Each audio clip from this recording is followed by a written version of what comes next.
Hey friends, and welcome back for another Brutus Monroe video. This is Cassie. Today I'm going to be focusing on the Stamp Club Stamp of the Month, which is this adorable bear for November.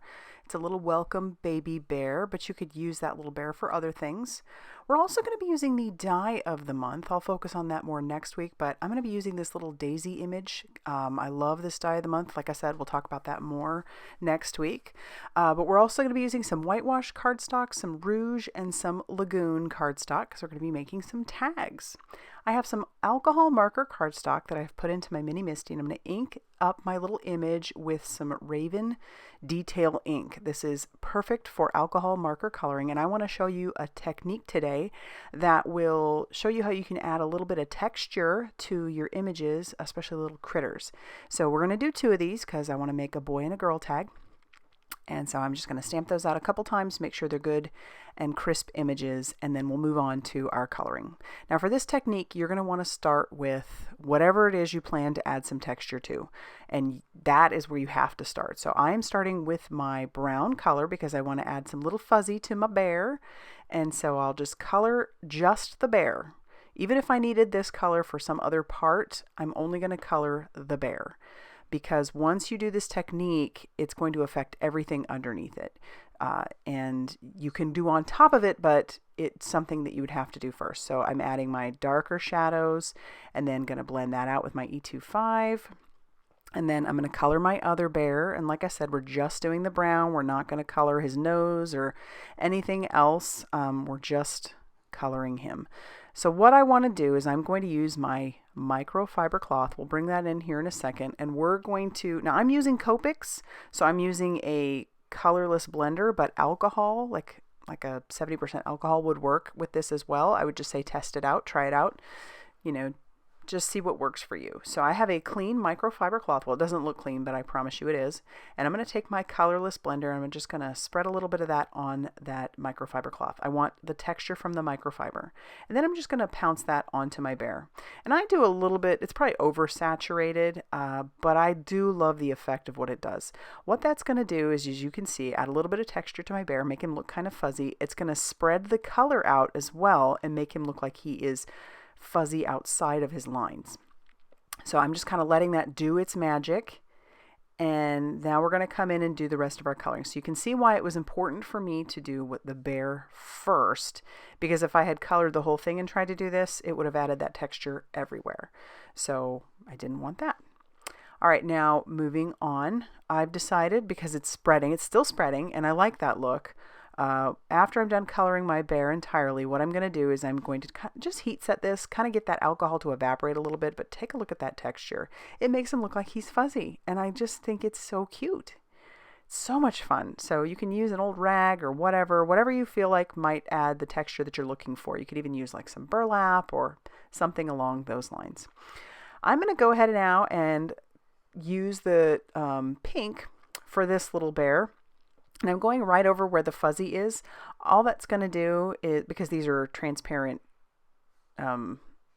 markers, the fuzzy is still going to show through the pink, which I love. And then, there's no issue. It's just so fun. So now I'm bringing in a darker color. This is my darker pink. It's the RV25. And then I will blend that out just a little bit, just trying to add a little bit of shadowing to the different areas. And I'll bring in my RV55 again to soften those edges just a little bit. But as you can tell, it really doesn't affect the fuzzy too much. You can still see it. Now I'm going to bring in some G00. I know that's a green color, but hang with me. We're doing a turquoise since our color is Lagoon underneath. And then I'm going to bring in the BG15 as my darker color. And then we'll blend that out again. You could go even further, I suppose, and bring in a third color, but I decided that a 2-color blend was plenty. I wanted to focus mostly on my texture of my little guy using the microfiber cloth and the colorless blender. But I would experiment with the alcohol markers that you have and maybe a little bit of alcohol and see what you can get. But I love it. He's just a fuzzy little bear. So now we're going to fussy cut these out, and I'm going to use my Brutus Monroe fussy cutting scissors. Not a big deal here because it's mostly like a little rectangle. It doesn't require a whole lot of cutting or snipping. So it's a pretty easy image to fussy cut, and I'm leaving a little bit of a white border all the way around both of them. And now I've pulled out that die from the die of the month, and I'm going to run this through my die cutting machine. You may want to use a shim if you want all of your little pieces to pop out like I do. I tried it the first time without the shim, and it kept most of those pieces inside, so which is still a very pretty look, but I wanted all the pieces to be popped out. I did it with both my Rouge and my Lagoon cardstock, and now we're going to attach this to a piece of whitewash cardstock that I have cut down. I'm going to use one of my tag dies that I have in my stash. I always find that it's fun when I'm trying to give out like a baby gift to have a tag instead of a card necessarily. So I'll use some liquid glue. It might have been better to use my sticker maker to do this because those are fairly intricate lines, but if you are careful with your glue and you don't go too crazy with it, you can, just use liquid glue like I'm doing. I had a couple areas where it popped out the sides, but it dried and we're all good now. Now I'm going to run this through my die cutting machine so that I have my tags ready to go. I'll do that with both the blue and the pink. I didn't need the shim here, although actually the shim probably would have been helpful just because I'm cutting through 2 layers of cardstock and some glue, so I did have to bring in my scissors, but it cut it fine. I just decided to use my scissors to make sure that I didn't tear it, but a shim would work good. And then I'm going to get ready to start attaching everything. But before I do that, I do want to trim down some heat-resistant vellum. I want as much of those flowers to show as possible, but I do want my sentiment on the front there. So I've cut down some heat-resistant vellum, and this will fit all the way across the bottom of the tag. And I'll use my magic powder bag on both of those, sweep away any of the excess, and then I am going to stamp the Welcome Baby on the bottom, or on those pieces, just using my embossing ink, which is just a clear sticky ink. And I have some Raven ultrafine embossing powder. It's just a fine black embossing powder. It's perfect. And it worked really well here. So we'll just cover those with that embossing powder. Do that for both of them. And one of my other favorites is the Raven Sparkle embossing powder. I don't believe that's an ultrafine, but it does. I haven't had any issues with sentiments using it as well. So then we'll heat set that, and this is heat resistant vellum, and so it will melt quickly, but I've never had any issue with it warping or burning.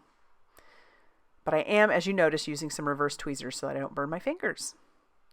Now I want to put the hole in the top, so I'm just going to line those up together, use my hole punch that through, and then we'll attach some foam tape to the back of both of our little bears. I want those to be popped up. I end up screwing up here. What I should have done was attach my sentiment first. I put down my bear after I took off the release paper, and I did pull him back. You'll notice that it did kind of tear the flower a little bit, but it's going to be covered by the bear, so I'm not worried about it. Miles is going to try and run off with my tag or my bear, but in the meantime I was able to put down some of that Doris tissue tape, which is perfect for vellum. And then I'll just stick that down, pop down my little bear, and I'll do that for both of them.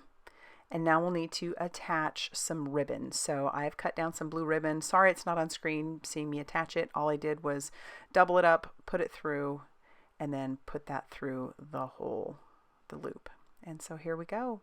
We've got our 2 little tags. They were super fun and easy to make, and I hope you learned something as far as texture and alcohol markers. So if you liked this video, go ahead and hit that like button and subscribe if you haven't already done so. Thank you so much for all the love and support that you guys give, and I will see you very soon in another video. Bye everybody.